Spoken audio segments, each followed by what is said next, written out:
بسم اللہ الرحمن الرحیم۔ السلام علیکم۔ ڈاکٹر عامر لیاقت وہ شخصیات ہے جنہیں جیتے زندگی سوشل میڈیا نے کبھی نہیں بخشا، اور آج ان کے مرنے کے بعد بھی انہیں کوئی نہیں چھوڑ رہا۔ تو کوئی یہ بتا رہا ہے ان کی بیوی جائیداد کے چکر میں ہے، تو کوئی یہ بتا رہا ہے ڈاکٹر عامر لیاقت بہت اچھے انسان تھے، تو کچھ لوگ یہ بتانے بیٹھ گئے ڈاکٹر عامر لیاقت کا انتقال کس وجہ سے ہوا ہے۔ ارے بھائی، یہ کیوں نہیں بتاتے؟ ان کی موت کا ذمہ دار ہر وہ شخص ہے جس نے ان کی ویڈیو ایک تو خود دیکھی اور اس کے بعد لوگوں کو شیئر کری۔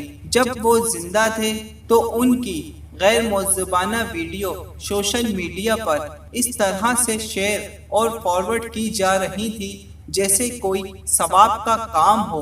بات اگر ویڈیو کی حد تک کی ہوتی تو شاید وہ اپنی زندگی کی بازی نہیں ہارتے، مگر بات یہاں عزت نفس کی تھی، کیونکہ ان کی فنی ویڈیو تو کافی ٹائم سے سوشل میڈیا پر وائرل ہوتی آ رہی تھی۔ انہیں اس بات سے کوئی فرق نہیں پڑتا تھا۔ وہ کافی بار اپنے انٹرویو میں بولتے تھے، جب ان سے پوچھا جاتا تھا سر آپ کی اتنی فنی ویڈیو وائرل ہوتی ہے، آپ کچھ کہتے نہیں ہیں، آپ کو برا نہیں لگتا؟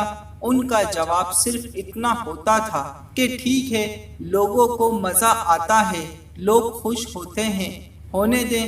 بعض اوقات میں لائیو شو میں خود جان کر ایسے کام کرتا ہوں تاکہ لوگ انٹرٹین ہوں، خوش ہوں، لیکن عامر لیاقت کو اس بات کا اندازہ نہیں تھا کہ وہ اس قوم کے اتنے بڑے لیجنڈ اور اسٹار ہیں جو خود تو رات کی تاریکی اور بند کمروں میں ہر وہ عمل کرتے ہیں جس کی سزا اگر اللہ رب العزت انہیں اسی وقت دے دیں تو زمین کھلے اور وہ اس میں سما جائیں، لیکن اس قوم نے ڈاکٹر عامر لیاقت کو اس جرم کی سزا دی جو گناہ انہوں نے کیا ہی نہیں تھا۔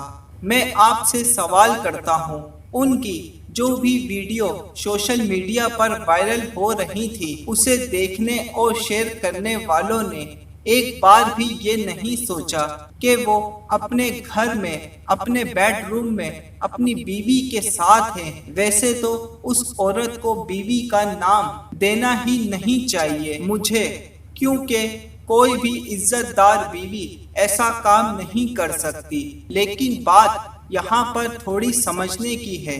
عامر لیاقت کی جس طرح برہنہ ویڈیو لیک کی گئی، ویڈیو کو بنانے والا سامنے بیٹھا ہوا تھا، اس کی کیا گارنٹی تھی کہ وہ عبایا پہن کر بیٹھی ہوئی تھی؟ انسان کی ایک فطرت ہوتی ہے، وہ کوئی کام جب ہی کرتا ہے جب سامنے والا بھی کر رہا ہو۔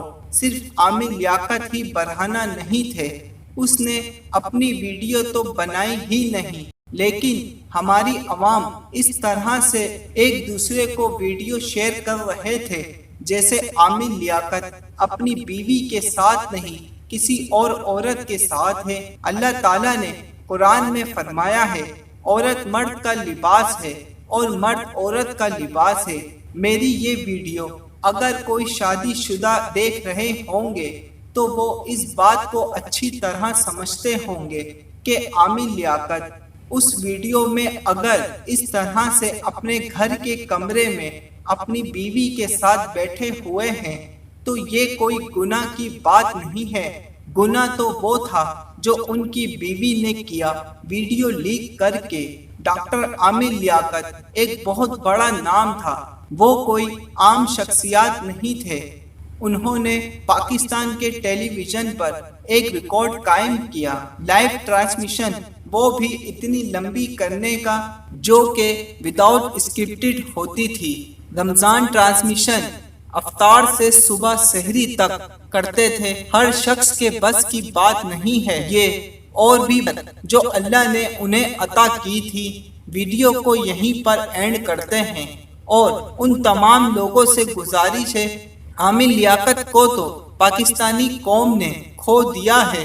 جس کا ازالہ اب نہیں ہو سکتا۔ سیکھنے اور سمجھنے کو یہی ملتا ہے۔ کسی کے عیبوں پر پردہ ہمیں اسی طرح سے ڈالنا چاہیے جس طرح ہم اپنے گناہ چھپاتے ہیں، اور اللہ کا شکر ادا کرنا چاہیے کہ اس نے ہمارے عیبوں پر پردہ رکھا ہوا ہے۔ جزاک اللہ۔